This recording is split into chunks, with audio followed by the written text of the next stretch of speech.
Stephan Media. Nice y'all to join me on this New Year's Day or leading up to New Year's. How y'all doing out there? That's why I got the red background for New Year's celebration. Got the red button up. You know how I go. Do something different for the holiday. Okay, what we talking about today? Anthony Joshua was in a major car crash, as you all know. It's so sad because he just had his biggest payday about a week before the crash. All right, without further ado, let's get to it, y'all. British Olympic boxer Anthony Joshua has been involved in a fatal car crash on a notorious highway in Nigeria. Just days after he beat YouTuber Jake Paul in a multi-million-dollar fight, he was pulled from the wreckage uninjured, while two of his friends were killed. Injured but alive. How sad is that? To be in a car with two of your closest friends. One was his trainer, the other was his strength coach, I believe it was. But they're old-time friends from what the articles are saying. That's pretty sad, man. And especially to then be the only one that comes out alive. That's bad. British heavyweight champion Anthony Joshua is pulled from the wreckage moments after a horror highway crash. The 36-year-old was a passenger in the back of this Lexus SUV when it lost control, smashing into a truck parked on the side of an... My question is, how did it lose control?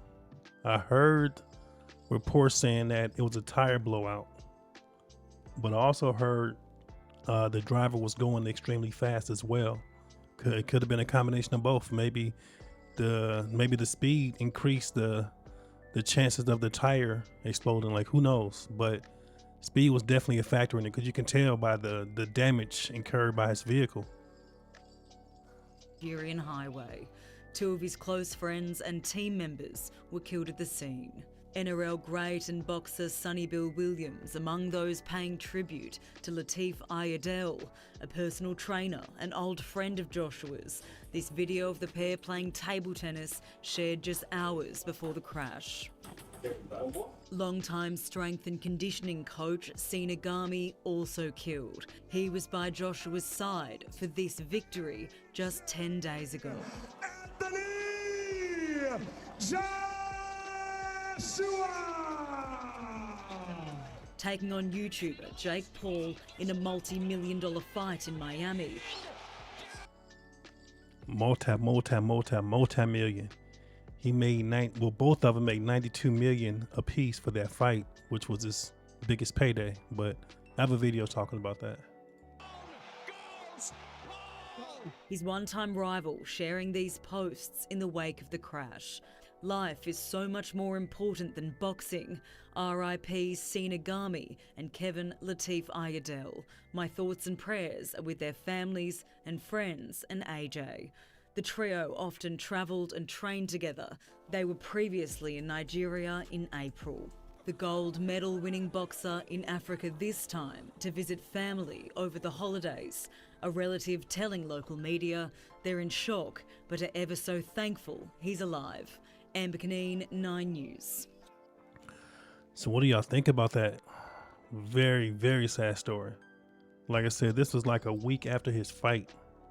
It's something, man, to be probably one of his best moments, I'd imagine. Like, we don't know him personally, but I'd imagine the win, although it was probably one of his easiest fights, was one of his most, well, not one of, it was the most lucrative fight he had.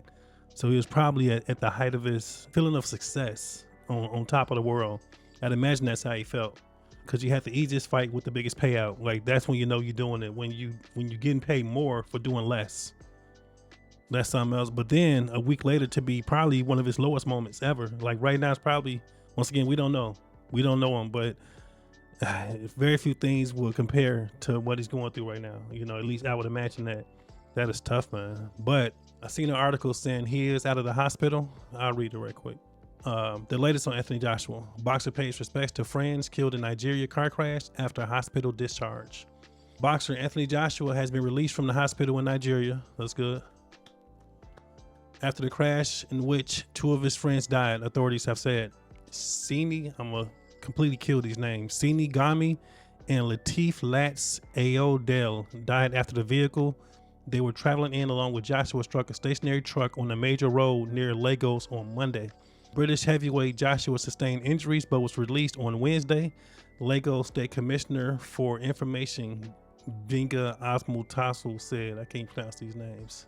In a statement with Ogun State, which he posed on X, Mr. O said Joshua was deemed clinical fit to recuperate from home.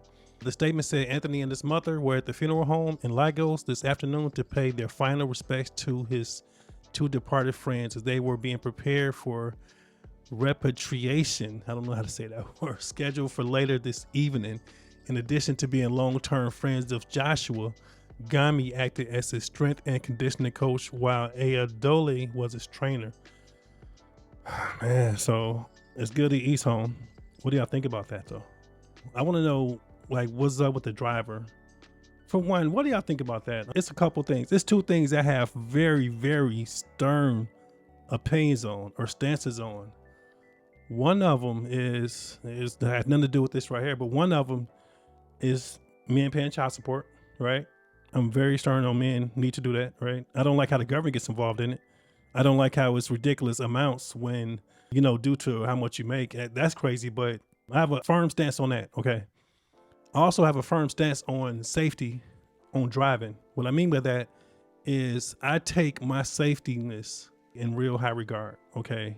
And what I mean by that is that if somebody is driving me around and they're driving what I would deem as being unsafe, I'm going to let them know. I'm not going to be quiet. I don't care who you are. I don't care who it is. I'm going to express myself because automobiles and cars is one of our most dangerous things we do every single day. It just is. It causes more fatalities than pretty much probably damn near everything else out there, right? But the point being is that driving is very, very unsafe. It's just unsafe, even if you're driving safe, right? It's just an unsafe practice, but it's worth it because we got to get to point A to point B. So we have to drive. But what I'm getting at is that if somebody's driving you around and somebody's driving unsafe, let them know. You don't have to be disrespectful, but let them know that, hey, if you're driving yourself around, do what you want to do. Okay. But if you got me in the car with you, slow down, adhere to the stop signs and to the traffic laws. Okay. This isn't a joke. You're not Superman. You're not Superman or Wonder Woman or whatever the case. If you're driving me around, you could be unsafe all you want to if it's you in the car, if it's only you. But if I'm in the car with you, you're going to drive safe, or it's going to be my last time in the car with you. I can drive myself. In fact, I prefer driving myself around. I don't like people driving me around. I just don't like it. And you can say, well, you're paranoid. I'm not paranoid. I'm just aware. I'm aware and I know what the consequences are if you make a small mistake.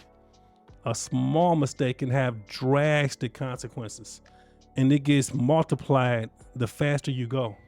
I take driving safe extremely serious. Like, I have a firm stance on it, man. There's quite a few people out there that probably don't like me due to what I've told them about their driving.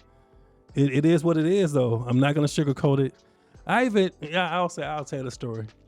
My mother, right? I love my mother. Love moms. Okay. I've never said something to her that I knew she wouldn't like. Did I word that right?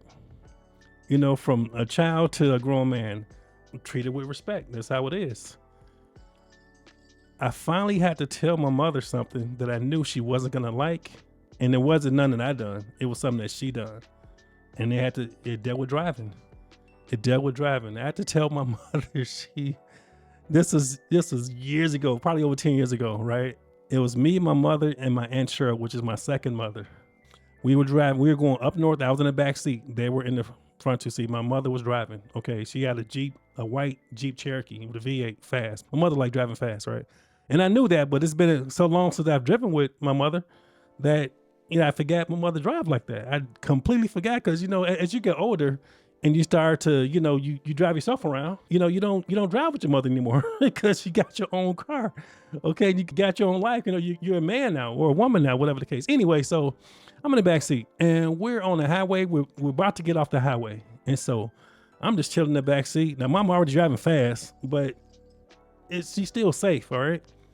Okay, my mother she put the turning signal on to get off the highway. So she's in, let's say it's this lane, then this lane, then the turning is right there. This is getting off the ramp. So she's seen a moment. She was able to squeeze in, right? But it may have been an inch in front of her bumper and an inch in back of her bumper. It's a very tight fit is what I'm saying. I'm in the back seat. I could literally see the headlight like going past my face. I'm like, Mom. She's like, what, baby? I didn't say anything because I don't believe in making loud noises or making people think it's a problem when they're driving, because I don't want to mess with their psyche. That's something else, right? But anyway, so when we got home, I believe when I told her, once again, I had to choose my words wisely, right? Because it's still my mother I'm talking to. It's still my mother, right? But I wanted to make it bad enough to where she gets the point, but not so bad to where she feels I said something disrespectful or insulted her or anything like that. But so it was a fine line I'm trying to thread, right? So I told her that she was driving reckless. That was as bad as I could make it and as good as I could say it. I'll put it like that, right in the middle, right? So anyway, she was like, huh? It's like, no, Ma, you drove safe, but when you did the lane change, blah, blah, blah, right? She said, baby, nobody's ever told me that. I was like, Mama, I'm not lying to you. I said, all it takes is one slight miscalculation and who knows what would have happened. All right. So anyway, I said that to say this. If you're driving with somebody and they're doing something reckless, let them know. And let them know if it doesn't change, that'll just be your last time driving with them. And for those out there who don't have a vehicle, put yourself in the position where you will have your own vehicle. At the very least, you want to be in control of your life. At least that's what I believe. Like, I don't believe in, I hate to say I believe, but I put it like this. As popular as Uber is and all those driving programs are, I don't use them. Well, for one, I don't need to use them, but I don't use them. You know, the few times I have, I was with somebody else. Okay. And even then, it feels funny being in the backseat of a car with somebody that I do not know. I have no idea who this person is that's driving me around. And so you could say, well, what about pilots? Well, so once again, I'm not paranoid. I'm just aware, right? And so I know the barrier of entry is much more higher. It's way more scrutiny to become a pilot as opposed to becoming an Uber driver or a limo driver or whatever driver was driving Joshua around. It's almost no barrier of entry to become an Uber driver, and you don't know these people. So I'm not saying don't use them. I don't use them. I just don't, because I want to know the person driving me around.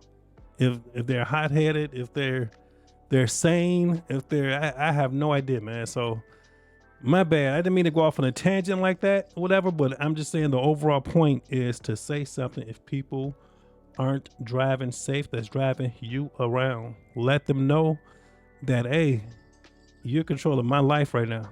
My life is in your hands. So I'd appreciate it if you drove a little bit more cautiously. All right. The place that you're going there, the place we're going is still going to be there, you know, when we get there. I don't speed unless I absolutely have to. I just don't. No place on this planet is worth you losing your life over just to get there 5 minutes early.